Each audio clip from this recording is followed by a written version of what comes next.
உலக நாடுகள் அனைத்தையும் பதற வைக்கும் ஒரு செய்தி இப்போது வெளியாகி இருக்கிறது.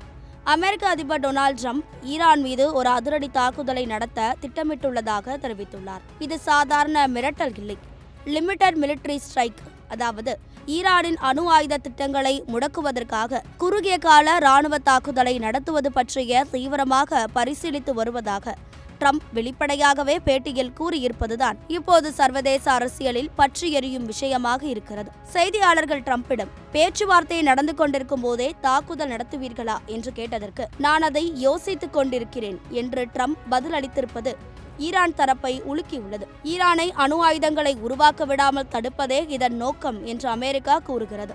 ஆனால் மறுபக்கம் ஈரானும் சளைத்ததாக தெரியவில்லை. ஈரான் வெளியுறவுத்துறை அமைச்சர் அப்பாசி அராக்சி ஒரு முக்கிய அறிவிப்பை வெளியிட்டுள்ளார். அடுத்த 2 அல்லது 3 நாட்களுக்குள் ஒரு வரைவு ஒப்பந்தத்தை நாங்கள் தயார் செய்து வாஷிங்டனுக்கு அனுப்புவோம்.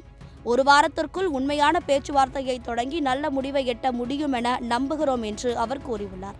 ஆனால் அதே மூச்சில் நாங்கள் சமாதான பேச்சுவார்த்தைக்கு தயாராக இருக்கிறோம், அதே சமயம் போரிடவும் தயாராக இருக்கிறோம் என்று நெஞ்சை நிமிர்த்தி சொல்லியிருக்கிறார். வார்த்தை போர் ஒரு பக்கம் இருக்க, களத்தில் நடக்கும் காட்சிகள் இன்னும் பீதியை கிளப்புகின்றன.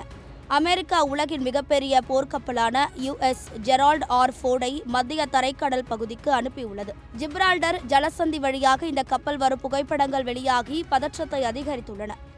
இதற்கு பதிலடியாக ஈரானும் தனது எல்லைகளில் ராணுவ பாதுகாப்பு பன்மடங்கு பலப்படுத்தியுள்ளது. செயற்கைக்கோள் புகைப்படங்கள் இதனை உறுதி செய்துள்ளன.